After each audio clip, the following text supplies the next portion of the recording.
Now, drink, King Daida.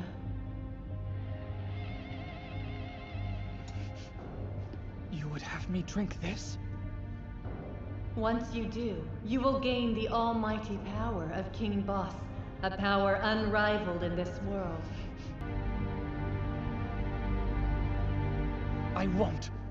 How could I trust this vile concoction? Here we have the villain of the anime at this point being offered everything he ever wanted. The strength to claim his place in the ranking of kings and secure the future for himself and all his subjects. But he turns it down. Why? Because it came too easily, and despite him being the antagonist of the opening chapters of the anime, he shows tremendous resolve in wanting to obtain the powers the right way. These are characteristics of a shonen protagonist. This is the level of writing in this anime. Every character leaves the viewer with mixed feelings. They are neither good nor evil, but more just people representing the different facets of life. Daida as a character is deep, but we can go even deeper. Bear in mind, I'm not saying that deep character writing for all characters in a narrative is a good thing, because having some irredeemable individuals can sometimes help the plot and how it relates to the viewer.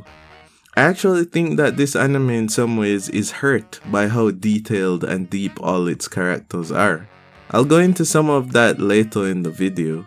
Watch out for spoilers ahead for Ranking of Kings, the first season, not the spin-off. Like the video to support, and let's get into it.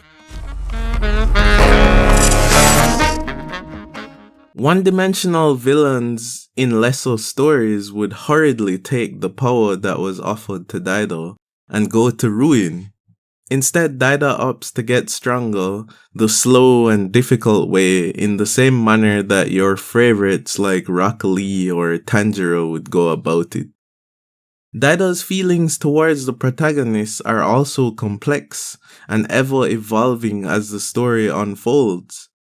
At the start, he imagines Bojji to be weak beyond measure, but this perspective evolves as the anime progresses.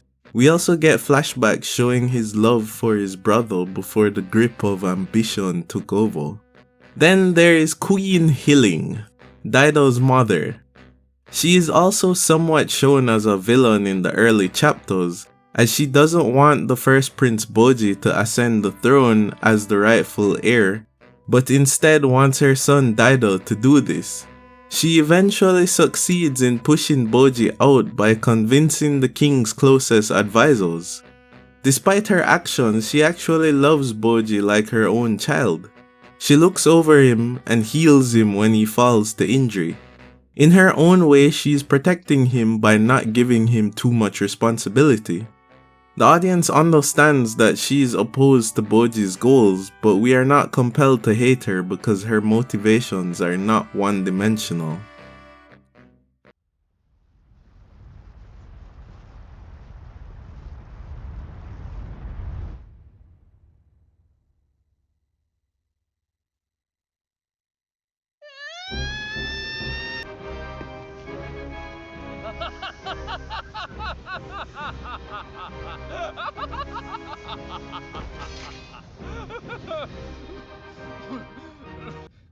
Forgive me.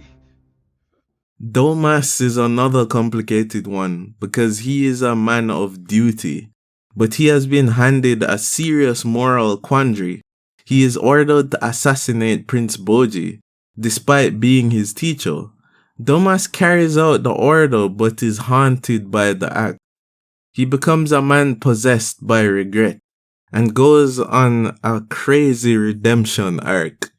It is also difficult to view Domas as a villain because of this. Kage is a cursed person with a body making him uniquely skilled at assassination and espionage. His family partook in this for years until they were killed off. Despite his very nature, Kage becomes the main aide for Bojji, becoming his best friend and helping him with domestic and support duties when required. Kage is the physical embodiment of advanced character writing, because we are able to see how his nature pushes him towards criminal and villainous activity, However, he's given further complexity beyond that.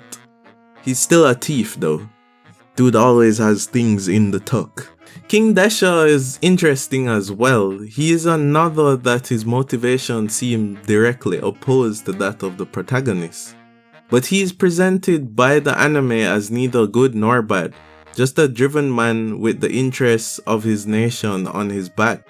He isn't necessarily a good person, however, as he has a hint of sadism and loves mischief.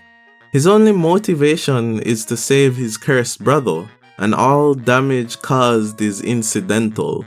Therefore, he is also not a true villain. Miranjo is the most complicated and tiresome of them all. Her motivations are a mystery even halfway into the season. We eventually discover that Miranjo did everything she did only for the love of King Voss. That's Bojji's and Daido's father. With the aid of demons, she stole Bojji's strength and gave it to Voss. She resurrected Voss in Daido's body, trapping him in his own flesh. She ordered Bojji's execution through Daido, and she set up the assassination of Queen Healing. She did all this among other grievous acts, but the story still points to her as not being the real villain. So then who is? Who could possibly be the real villain? If there is a real villain here, it's King Voss himself.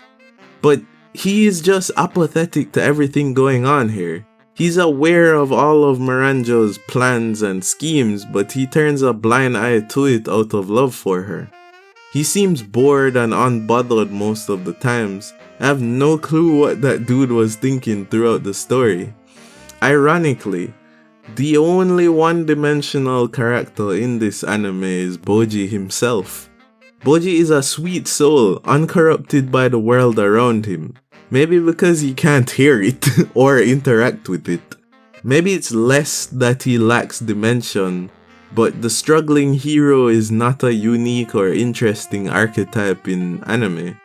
The hero's journey is so well defined a narrative path, and Bojji just follows it with no subversion. I would say then that they use that conventional narrative structure as a platform to support their unconventional storytelling. So in that way, in terms of narrative and interest, Bojji was somewhat sacrificed. Again. I don't think deep character writing entirely benefits this anime. They sought to make all the characters relatable and redeemable in their own way. In doing so, I think the story loses a lot of its value. The scumbag villain isn't really a scumbag after all. There is no vindication by seeing them defeated. This narrative has no bad guys and no good guys. All the evil deeds are in some way or another forgiven, and the whole thing feels like a waste of time. Bojji forgives Domas for pushing him into an actual volcano.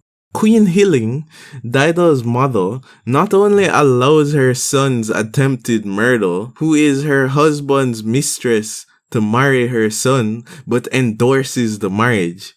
This all mostly happens across the span of a few episodes. Other foolishness occurs, but those are the key ones.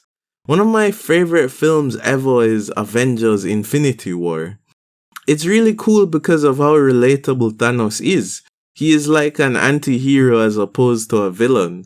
Marvel knew that in Endgame, in order to successfully conclude the series, they had to turn Thanos into an irredeemable monster. Yes, he lost depth, but this allowed the heroes to shine and give their victory over him so much meaning. At no point did they reduce the stakes or significance of the battle at hand. The Ranking of Kings anime strives so desperately for a happy ending for all the characters, where everybody is content, that it fails to make sense in its resolutions. Bringing back the Infinity War analogy, Ranking of Kings would be like if after defeating Thanos, the Avengers just accepted an apology from him, and then decided to let him join the Avengers, and we live on with half the population because he was really sorry and now sees the error in his ways, and now he helps them to fight crime across the galaxy. Does that sound like a fun movie to you? Despite having character writing as deep as Vanessa Blue, I absolutely do not recommend this anime just because of the ending. I felt annoyed by the time it was over. It had some good action set pieces, lovely Sakuga, and the art style grows on you, but this story, this deep character writing, I could have done without. Thanks for watching. Glad you made it to the end. Watch more things later.